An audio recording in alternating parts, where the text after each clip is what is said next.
तो बिल्कुल डेफिनेट रूप से दिल्ली के अंदर ये प्रस्ताव आपके कर कमलों द्वारा भी प्रदेश का होगा। ऐसे भी करते हैं राजकुमार जी राव।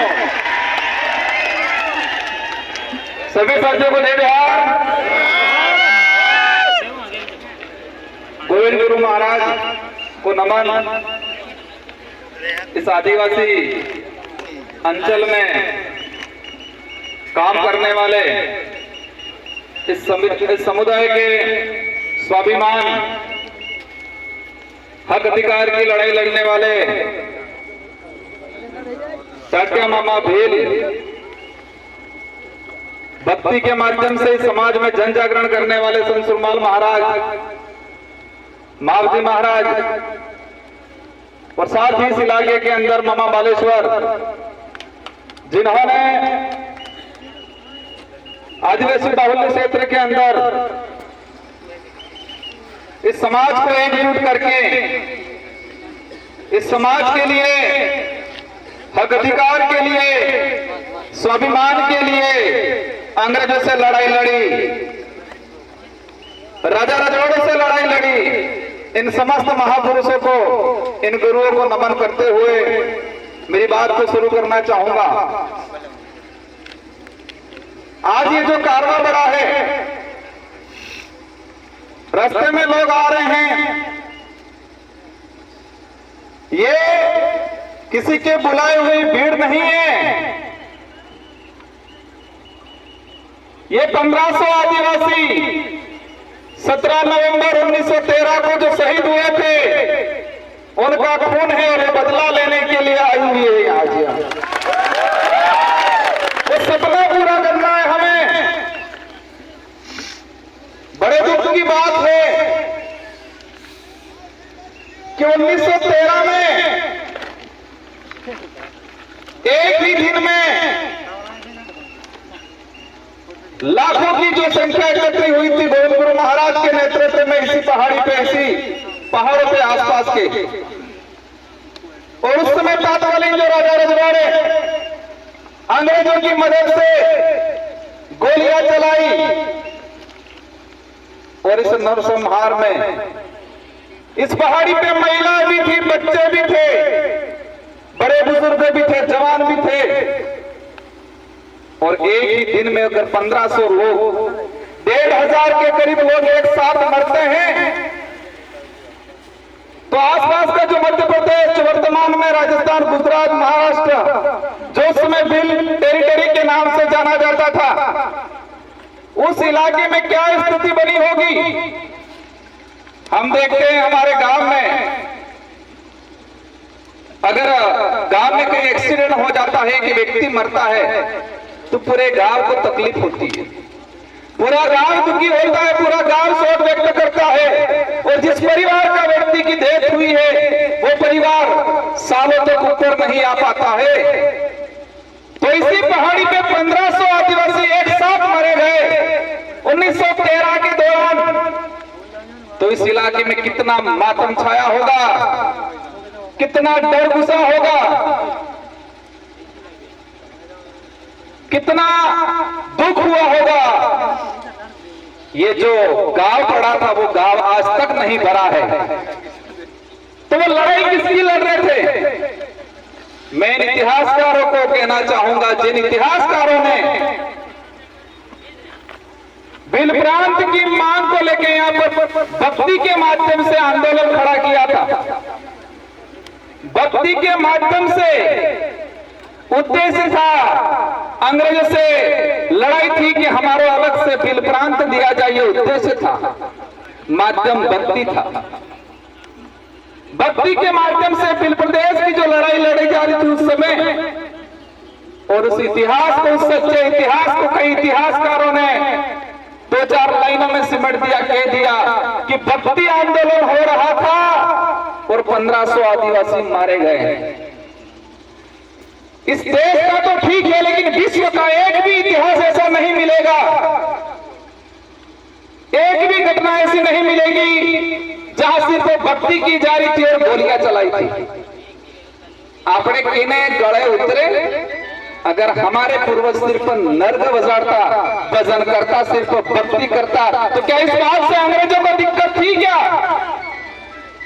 भक्ति करने से सिर्फ दिक्कत नहीं थी, लेकिन भक्ति के माध्यम से समाज को जागरूक करके अलग बिलराज कायम कर रहे थे, उस बात से उन लोगों को दिक्कत थी। लेकिन इस इतिहास को बदल दिया गया, उस इतिहास को दबा दिया गया। मैं इस विचारधारा को धन्यवाद देना चाहूंगा, इस विचारधारा की शुरुआत में काम करने वाले लोगों को धन्यवाद देना चाहूंगा, जिसकी बदौलत दबा हुआ इतिहास वापस उजागर हुआ और आज लाखों की संख्या में इसी पहाड़ी पे ये कारवा खड़ा हुआ है।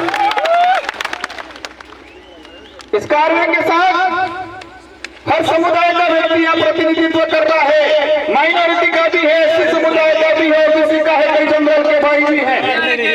हमारे साथ वो हर व्यक्ति है जो मानवता में विश्वास करता है, जिसके अंदर छुआछूत है, भेदभाव है, जिसके अंदर शोषण की भावना है, वो व्यक्ति इस विचारधारा का हमेशा विरोध करेगा।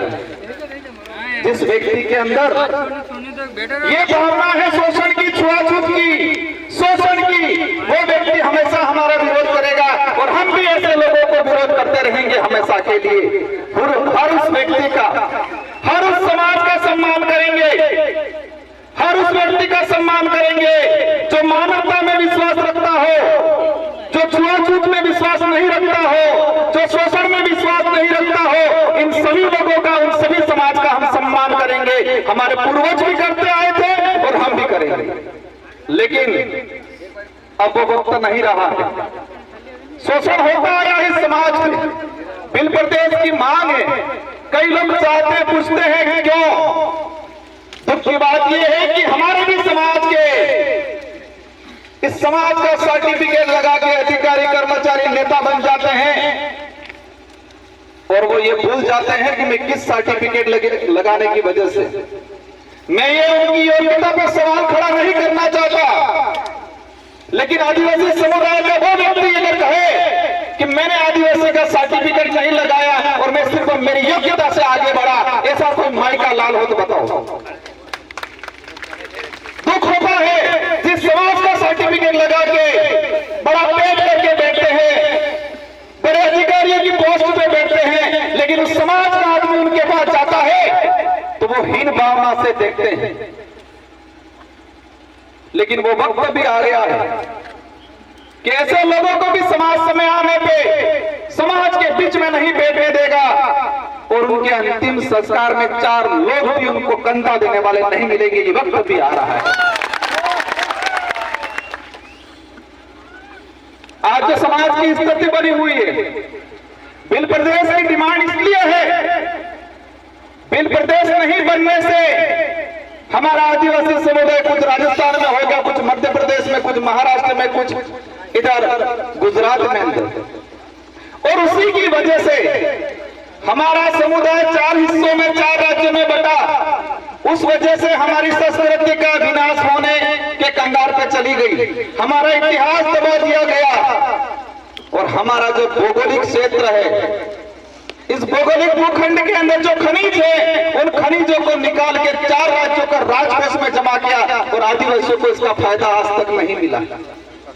सबसे बड़ी बात यह है, देश के अंदर कुपोषण का आंकड़ा निकाल के देखें, देश में कुपोषित इलाका अगर आता है, रेड इलाका, तो यही बिल प्रदेश की टेरिटरी जो वर्तमान में 4 राज्यों में बटा हुआ है, उसी इलाके के अंदर भुखमरी है, कुपोषण है, अशिक्षा है। और उसके जिम्मेदार उस समय तात्कालीन जो लोग राज्यों का पुनर्गठन करते थे, राज्यों का निर्माण करते थे, उन लोगों ने समुदाय के साथ अन्याय किया गया है।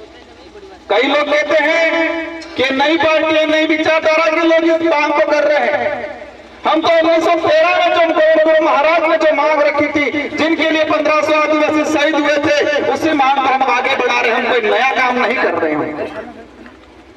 और इस बात को लेके कांग्रेस के भी कई नेताओं ने ये बात रखी है और वर्तमान में टीएडी मंत्री,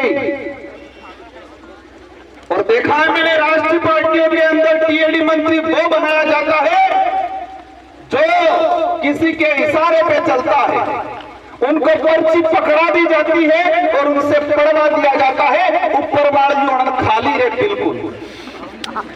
ऊपर मार जाते कि नहीं बोली। नंदलाल जी मीणा टीएडी मंत्री थे, भाजपा से ही बिलोंग करते थे। उन्होंने खुद ने कहा था बिल प्रदेश बनना चाहिए, तो बाबूलाल जी आप कौन सी खेत में बोली हो जो आज कह रहे हो नहीं बनना चाहिए। कई नेताओं ने, कांतिलाल जी पुरिया मध्य प्रदेश से, उन्होंने आपकी बात रखी थी। गुजरात के कई नेताओं ने बात रखी है, और राहुल गांधी जी खुद यहां बोल के गए हैं कि आदिवासी इस देश का मूल मालिक है। तो क्या बाबूलाल जी उनसे भी ऊपर चले गए, ऐसा लग रहा है ना। मैं कई बार कहता हूं, आज यहां पर जो आए हैं वो गरीब परिवार से आदमी आया है। इस आंदोलन में, इस कार्य में जो पहुंचा है गरीब परिवार से, जिसके पास पैसा नहीं है, दौलत नहीं है, बड़े बड़े बंगले नहीं है, गाड़ियां नहीं है, लेकिन वो यहां पर आया है क्योंकि इसका जमीर जिंदा है। इसका जमीर जिंदा है, उनके अंदर ये है कि मुझे आत्म स्वाभिमान की लड़ाई लड़नी है, मेरे पूर्वजों का अधूरा सपना पूरा करना है, ये दिमाग में। हमारे भी समाज के बहुत सारे पैसे वाले ऐसे लोग जो पेट भरने की लड़ाई लड़ते हैं, सुख सुविधा अर्जित करने की लड़ाई लड़ते हैं, स्वाभिमान की लड़ाई नहीं लड़ते हैं।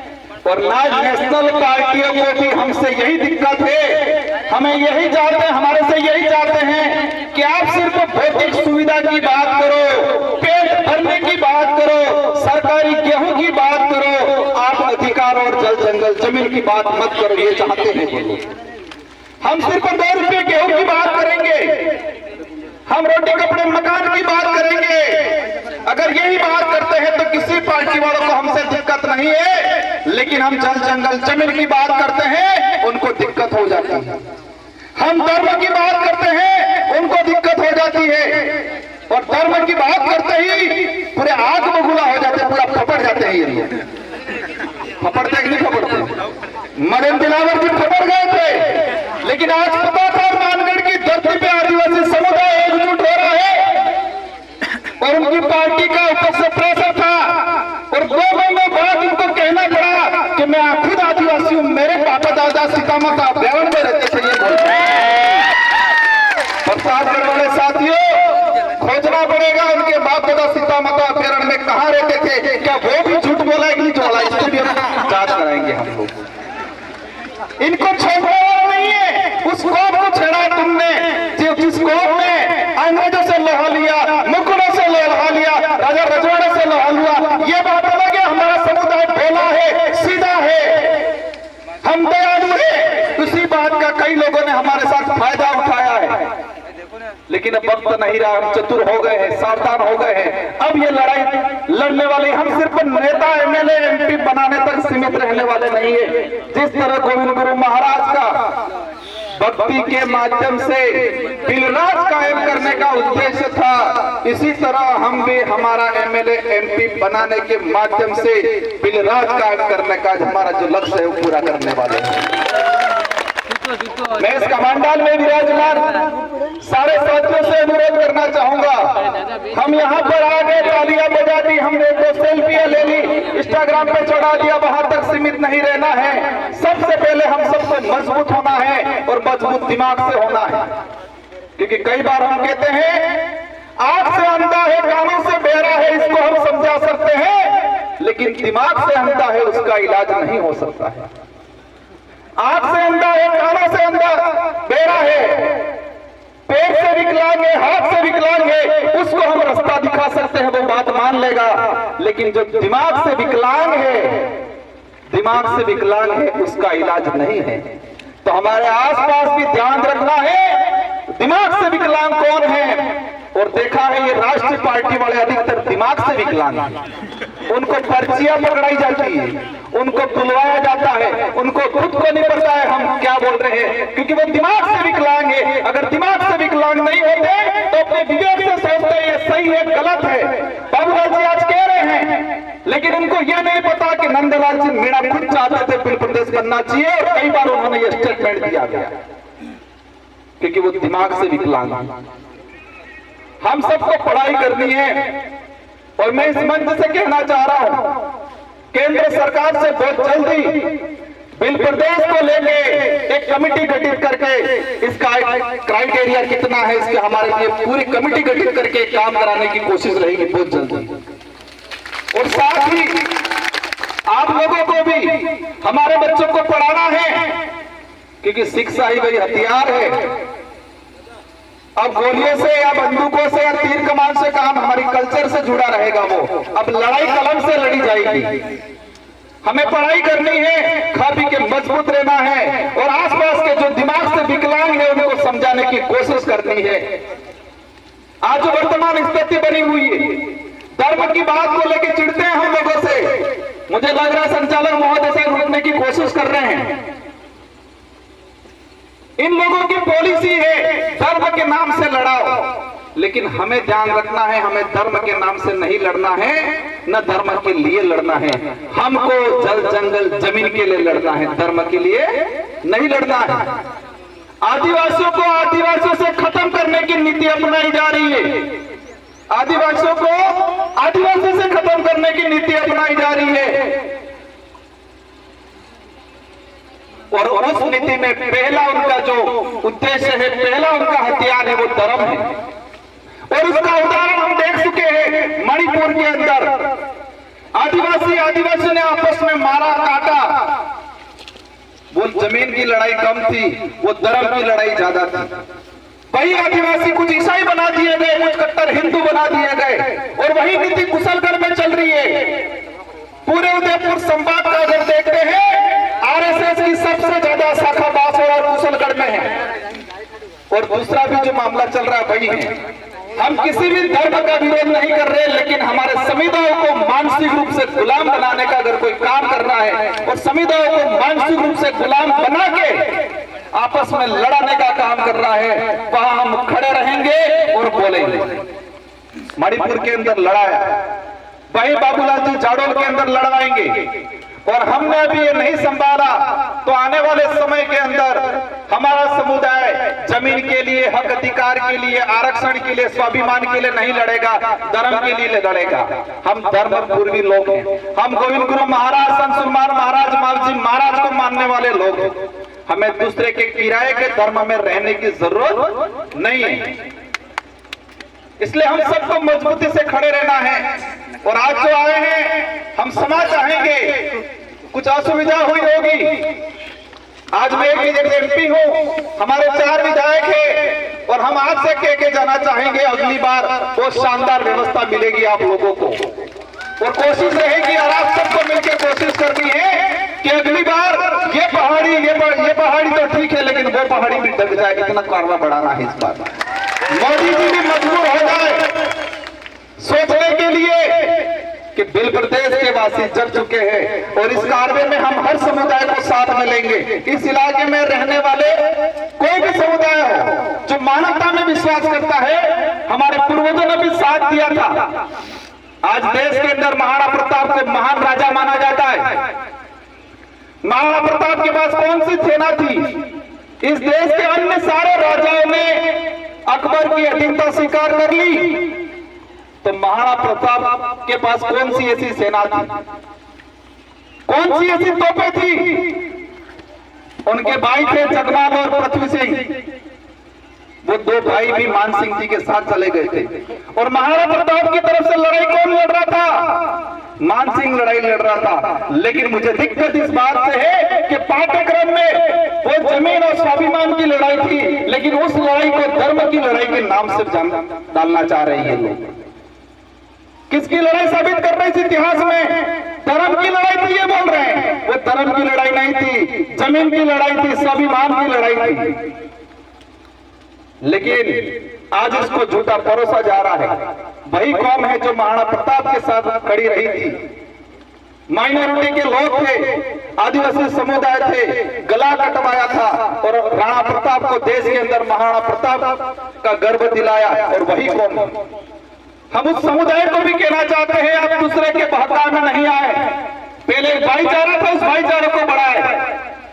मैं दोबारा वही कहना चाहूंगा, हर उस व्यक्ति का हम साथ देंगे, हर उस व्यक्ति को साथ रखेंगे जो मानवता में विश्वास रखता है, छुआछूत, भेदभाव, शोषण की नीति से दूर रखता है, और हर व्यक्ति का हम साथ देंगे। साथियों, सभी साथियों को शांतिपूर्वक तरीके से जाना है। कुछ असुविधा हुई होगी, आयोजन कमेटी ने बहुत शानदार आयोजन किया है। ये जो आज व्यवस्था की है, पुलिस प्रशासन का भी शानदार सहयोग रहा है, अन्य डिपार्टमेंट के लोगों का भी शानदार सहयोग रहा है। फिर भी जो कमी पेशी रही होगी, आने वाले साल ये कमी पेशी आपको नहीं दिखने मिलेगी। हम सब मिलकर कोशिश करेंगे। इन्हीं शब्दों के साथ आप सबको धन्यवाद। आप सभी आज प्रण लेके जाए, 1 साल के अंदर हमारे बच्चों को शानदार एजुकेशन दे, खा पी के मजबूत रहे, और पैर से विकलांग होने चल जाएगा लेकिन दिमाग से विकलांग नहीं होना है। ये प्रण लेके जाना है। हम जल जंगल जमीन की लड़ाई लड़ेंगे, हम धर्म की लड़ाई नहीं लड़ेंगे। ये प्रण लेके जाना है। आज बांसवाड़ा के अंदर फॉरेस्ट के लेके, जगपुरा को लेके ये बात हम दिल्ली के सदन में रखेंगे और उसका समाधान भी कराएंगे। आप निश्चित रहे। इन्हीं शब्दों के साथ आप सबको धन्यवाद, आभार, जय जोहार, जय भारत, जय गुरुदेव।